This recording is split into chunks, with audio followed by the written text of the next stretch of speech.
par une nuit froide de la fin du mois d'avril. Un convoi militaire vénézuélien a parcouru discrètement les 160 kilomètres séparant l'Institut vénézuélien de recherche scientifique en périphérie de Caracas jusqu'au port de Puerto Cabello dans l'état de Carabobo, avec des véhicules d'escorte banalisés et d'autres identifiés qui accompagnaient un conteneur spécial. À l'intérieur se trouvait environ 13,5 kg d'uranium hautement enrichi, avec une concentration supérieure à 20% d'uranium-235. Le matériau était destiné aux États-Unis. L'opération est restée totalement secrète pendant quelques jours. Ce n'est qu'en mai que les autorités impliquées ont confirmé que cela avait eu lieu, diffusant la nouvelle dans le monde entier. Il s'agissait du retrait coordonné de tout le combustible nucléaire restant d'un réacteur de recherche désaffecté depuis des décennies. Et la zone militaire a réussi à découvrir, grâce à ces sources, tout ce qui s'est passé. Les gouvernements du Venezuela, des États-Unis et du Royaume-Uni, ainsi que l'Agence internationale de l'énergie atomique, ont participé à la planification, qui n'a pas été fait maintenant mais qui a duré des années, encore pendant la dictature de Nicolás Maduro, mais qui a pris de l'ampleur et a été exécuté en quelques semaines, après l'invasion des États-Unis pour capturer le dictateur. L'uranium en question ne provenait d'aucun programme récent d'enrichissement au Venezuela. Il avait été fourni des décennies auparavant dans le cadre du programme Atoms pour la paix, lancé par le président américain Dwight Eisenhower dans les années 1950. Dans un discours à l'Assemblée générale de l'ONU, en décembre 1953, Eisenhower a défendu l'utilisation pacifique de l'énergie nucléaire. Et il a proposé des mécanismes internationaux pour partager la technologie et les matériaux avec les pays en développement, à condition qu'ils s'engagent à des fins non militaires, un processus qui a également impliqué l'Iran. À l'époque, le Venezuela a acquis le réacteur RV1 de 3 MW auprès d'une entreprise américaine. L'équipement a été inauguré le 22 novembre 1952. À l'Institut vénézuélien de recherche scientifique, il est devenu le premier réacteur nucléaire d'Amérique latine. Au cours de ses années de fonctionnement, il a utilisé du combustible fourni par les États-Unis et le Royaume-Uni. Le réacteur a fonctionné comme installation de recherche jusqu'en 1991, date à laquelle il a été partiellement désactivé. La fermeture définitive n'a eu lieu qu'en 1997. Une partie du combustible a été retirée à l'époque, le reste est resté stocké sous garde. Par la suite, le site a été converti pour la stérilisation de matériel médical par rayons gamma. Les autorités vénézuéliennes ont alors demandé le retrait du combustible restant en 2017. Le Royaume-Uni a intégré la planification en 2018 à la demande de l'Agence internationale. Le processus technique et diplomatique avançait progressivement, en mettant l'accent sur des mesures strictes de sécurité et de vérification. Le matériau, classé comme uranium hautement enrichi car il dépasse le seuil de 20%, nécessitait des protocoles spéciaux de transport et de protection contre les risques de prolifération.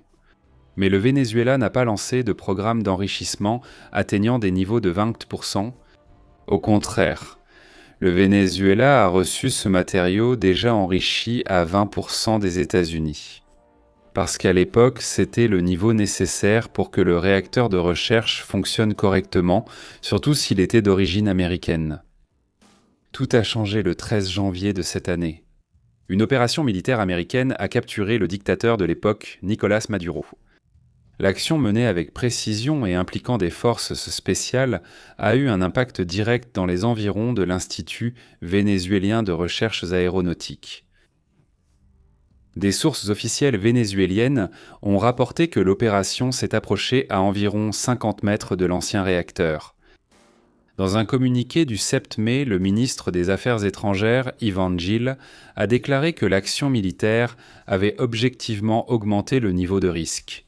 Et il a confirmé l'urgence de conclure le retrait de l'uranium que le pays réclamait depuis des années. À partir de ce moment-là, l'opération secrète s'est accélérée. Au ritmo acelerado. Début avril, des équipes techniques de l'Administration nationale de la sécurité nucléaire américaine, des spécialistes vénézuéliens, des observateurs de l'Agence internationale de l'ONU et un soutien logistique britannique spécialisé ont entamé les préparatifs finaux. L'Agence internationale a fourni une formation, supervisé les garanties nucléaires et effectué des vérifications techniques.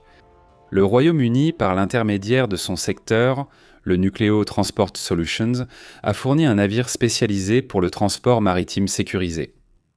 À la fin du mois d'avril, le convoi terrestre est parti de l'Institut. L'uranium a été conditionné dans un conteneur conçu pour le combustible nucléaire usé, avec de multiples couches de protection. L'escorte militaire a sécurisé le trajet jusqu'au port de Puerto Cabello. Au port, le conteneur a été transféré sur le navire britannique. La traversée s'est déroulée sans incident et le matériel est arrivé aux États-Unis début mai, puis a été acheminé vers Savannah River, Riverside, en Caroline du Sud. Les équipes du département de l'énergie ont rapidement pris le matériel en charge pour son traitement ultérieur sur le site. Aid Canyon, dans le but de convertir le matériau en uranium faiblement enrichi à des fins civiles avancées. L'administration nationale des États-Unis a décrit l'opération comme faisant partie d'un effort mondial plus large.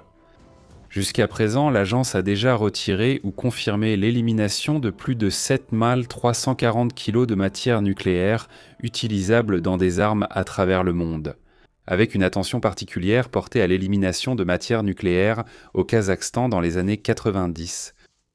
Le département d'État américain a qualifié ce résultat de jalon important dans la sécurité nucléaire, atteint plus de 2 ans avant la date prévue initialement.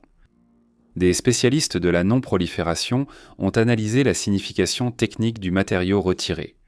Jack Crilford, chercheur à l'Institut royal des services unis, a expliqué que les 13,5 kg d'uranium enrichi étaient à un peu plus de 20%.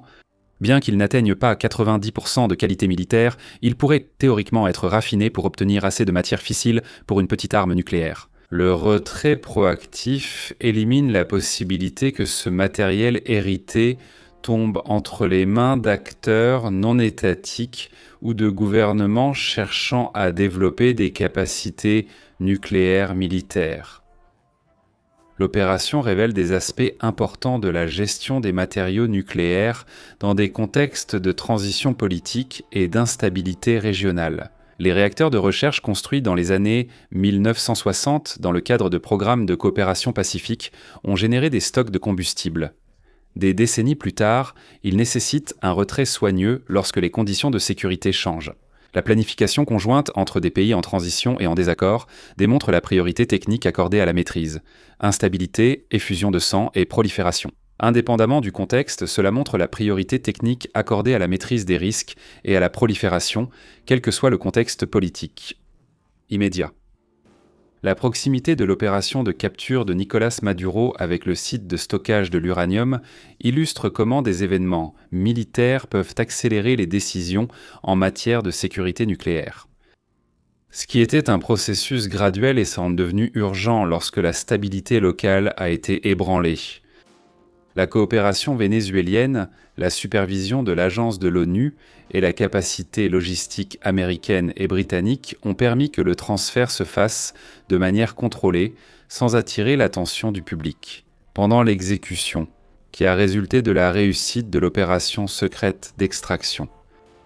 Pour la région, l'opération élimine un point potentiel de vulnérabilité en Amérique du Sud. Les héritages nucléaires des programmes pacifiques des années de la guerre froide continuent d'exiger une attention constante, surtout dans les pays qui ont connu des changements politiques brusques. Si vous avez suivi jusqu'ici et souhaitez plus d'analyses et de documentaires détaillés sur les opérations militaires, la sécurité nucléaire et les récents développements stratégiques, laissez votre commentaire ci-dessous avec votre avis sur ce retrait de matériel et ses impacts possibles à long terme. Activez les notifications pour recevoir les prochaines vidéos avec le même niveau de profondeur et je vous demande votre soutien encore plus fort. Faites un don du montant de votre choix à notre clé Pix. Doe qualquer valor para nossa chave Pix, canal aramilitaroff@gmail.com.